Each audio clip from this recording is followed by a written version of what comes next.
তো দেখতেই পাচ্ছ মামা এখানে গান করছে।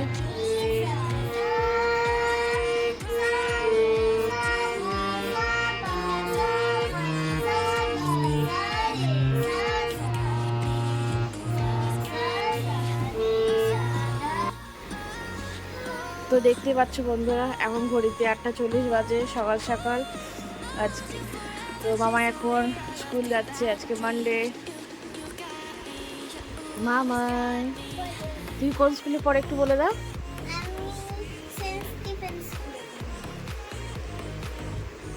কি নাম তোমার? তুমি আজকে টিফিনে কি নিয়ে যাচ্ছ? পাস্তা? কে করে দিল পাস্তাটা? মাম্মা করে দিয়েছে। এগ পাস্তা না ভেজ পাস্তা? Veg pasta. কখন আসবে তুমি স্কুল থেকে?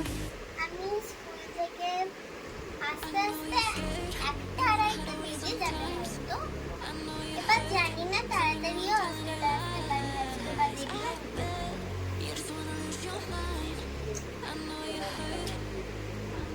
তুমি রেডি হয়ে গেছো? কটায় আসবে গাড়ি? 9টা পাঁচ চলে আসবে। কি খেয়েছিস?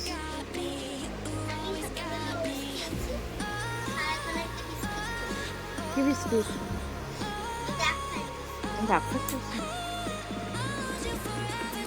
স্কুলে গিয়ে ভালো করে পড়াশোনা করবো মন দিয়ে।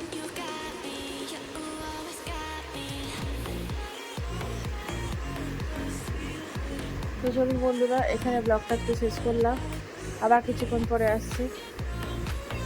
মামাই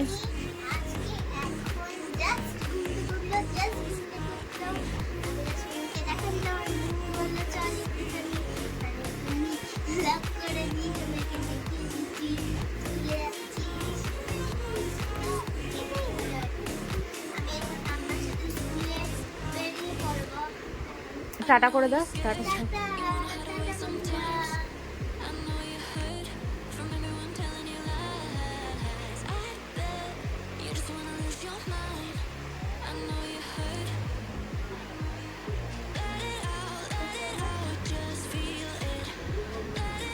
গুড মর্নিং বন্ধুরা, তোমরা সবাই কেমন আছো? আশা করি তোমরা সবাই খুব ভালো আছো। তো আমি দুদিনের ছুটিতে আমি এখানে চলে এসেছি।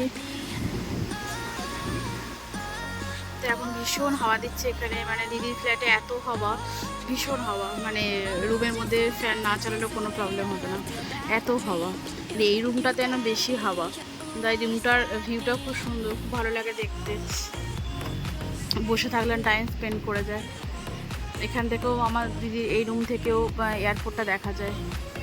এই যে দেখতে পাচ্ছেন এই যে কর্নারে যে এয়ারপোর্টটা দেখা যায়, এখান থেকেও এয়ারপোর্টটা দেখা যায়।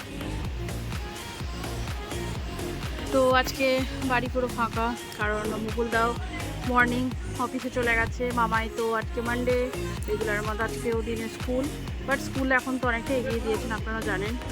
এখন হাফ টাইম হচ্ছে, এখন নেক্সট মান্থ থেকে ফুল টাইম স্টার্ট হবে। তো আইসিএসসি, সিবিএসসি, ওয়েস্ট বেঙ্গল তিনটে বোর্ডেতে এখন সমান, এখন হাফ স্কুল হচ্ছে গরমের জন্য। তো জানি না কবে আবার বর্ষা ঢুকবে, তো নেক্সট মান্থ থেকে তো মর্নিং ফুল স্কুল স্টার্ট হওয়ার কথা, তো দেখা যাক। তো এখন আমি কি করব, আমি তো ঘুম থেকে উঠে প্রতিদিনের মতোই, যেটা মানুষে বলে না যে মানুষ হচ্ছে অভ্যেসের দাস, তো রেগুলার যেহেতু ঘুম থেকে উঠেই ভোরবেলাতে আমাকে স্নান পুজো সেরে নিতে হয়, তো এই জন্য রেগুলার মতো ওখানে বাড়ির মতনই আমি এখানে ঘুম থেকে উঠেই সকালবেলাতে স্নান টান করেই একেবারে ফ্রেশ হয়ে আসি। তারপরে এসে একটু ঠাকুরকে জল দিয়ে তারপরে চাটা খেয়ে, এখন ব্রেকফাস্ট করিনি, এখন একটু দাঁড়ালাম, তো সময় কাটতে যাচ্ছে না এখানে। তাহলে কী করি, কারণ চলো তোমাদের সাথে শেয়ার করি যে আমি সারাদিন আমি এখানে কি করছি, কিভাবে কাটাচ্ছি। তো এবারে একটু ব্রেকফাস্ট করবো, দিদি ডাকছে ব্রেকফাস্ট করতে। আর এখানে সত্যি কথা বলতে এখানে ভিউটা দেখতে আমার এত ভালো লাগে, তো ভীষণ ভালো লাগে। আর এত হাওয়া দিচ্ছে যে খুব ভালো লাগছে খেতে হাওয়াটা। আর আজকে তেমন একটা রোদও নেই, একটু মেঘলা মেঘলা করে আছে। আজকে তো বৃষ্টি হওয়ার কথা, তো জানি না আজকে বৃষ্টি হবে কি না। বৃষ্টি হলে তো খুবই ভালো হয়। তো দেখা যাক বৃষ্টি হয় কিনা। আর এখানে এয়ারপোর্ট না অনেকটাই চেনা, কেন কি আমাদের দুর্গাপুর ডিটিপিএসের 80% কাকু কাকিমারা মানে আমাদের এখানে থাকে। তো কালকে যাওয়ার কথা ছিল সন্ধ্যেতে কাকুলি কাকিমার বাড়ি, তারপর আপনার শুভ্রা কাকিমার বাড়ি, দেবযানী কাকিমার বাড়ি, তো সবাই এখানেই থাকে আমাদের। তো এই জন্য এখানটা না ভীষণ চেনা জায়গা, মানে এই ফ্ল্যাটেরও আমাদের দুর্গাপুরেরই সব, মানে 20% মানুষ এই ফ্ল্যাটের দুর্গাপুরে। তারপরে দেখতে পাচ্ছেন ওইদিকে এগুলো সব আমাদের দুর্গাপুরে। তো এখানে বেশিরভাগই মানে দুর্গাপুরের মানুষ থাকে। তো আমাদের কাকিমারা এখানে সবাই এখানেই সব ফ্ল্যাট পারচেস করেছে। তো এই জন্য ভীষণ চেনা জায়গা, আর জায়গাটা এত মানে কমিউনিটি এত ভালো যে কি বলবো।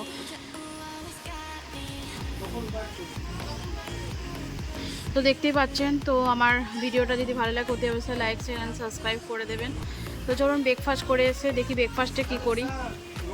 যদি তো ব্রেকফাস্টে তো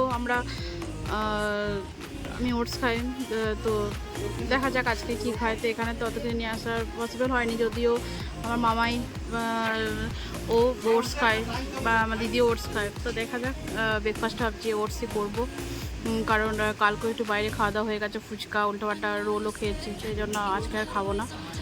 তো চলো টাটা বাই বাই, এখানে আজকে ব্লগটা এখানে শেষ করছি, তো আবার দেখা হবে। মামা স্কুল থেকে চলে এসেছে, দিদি ছাদে গেছে জামা কাপড় আনতে। তো ফোনটা রুমের মধ্যে ছিল, তো ড্রাইভার দাদা ফোন করেছে যে ওকে আমি গাড়ি থেকে নামিয়ে দিয়েছি, তো আপনারা প্লিজ একে একটু নিয়ে যান। তো দিদি তো নিয়ে আসে, তো বাই চান্স ভুলে গেছে, বাথরুম থেকে আউট হয়ে গেছে। তো কী করবো, আমি যেন তাড়াহুড়ো করে আমি নিচে যাচ্ছি, এখন লিফটে আছে, এখন নিচে যাচ্ছি তাড়াহুড়ো করে। তো আমি যেতে দেখি যে লিফটে তখন মামাই আর মা কোনো কারণে দেখেছে নিচে গেছিলো, তো মাকে দেখলাম যে তখন মামাইকে নিয়ে উঠছে। তো কী করবো, তো আমাকে এই জন্য যেতে হলো না, এই জন্য ও মায়ের সাথেই চলে এলো। তো এই যে মামাই চলে এলো।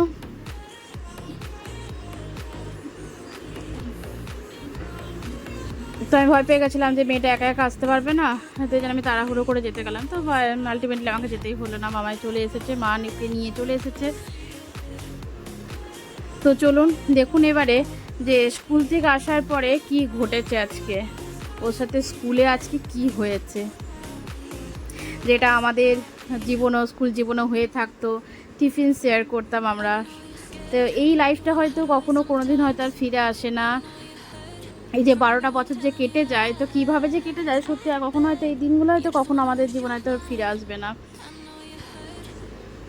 মানে এতটাই মধুরতা থাকে এই দিনগুলোতে, মানে স্কুল জীবনের মতো জীবন মনে আর কোথাও নেই। যত ইউনিভার্সিটি বলুন আর কলেজ লাইফ বলুন, এই জীবনটা কখনোই ফিরে আসে না। তো এখানে দিদির গোসারিও চলে এসেছে। তো স্কুল থেকে আসার পরে কি হয়েছে দেখুন। তো খালি গায়ে আছে, তো কি হয়েছে? আমি খালি গায়ে আছি। কি হয়েছে খালি গায়ে আছে? তো বাবা কি কি চেয়েছি বলে দাও একটু, কি হয়েছে একটু বলে দাও। আচ্ছা বলছি, দাঁড়াও। আচ্ছা ঠিক আছে বলো, কি হয়েছে বলো তো একটু। এদিকে এসো, এদিকে এসো।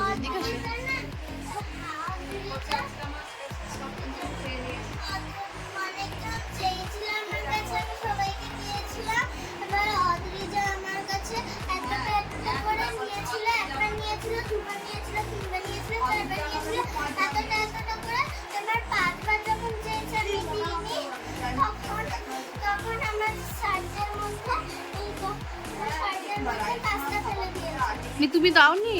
আর দাওনি? তুমি তো দিতে পারতে একটু। এতটা করে নিয়েছিল, তুমি কি খাবে? আর তুমি খাওনি? তুমি খুব কম খেয়েছো।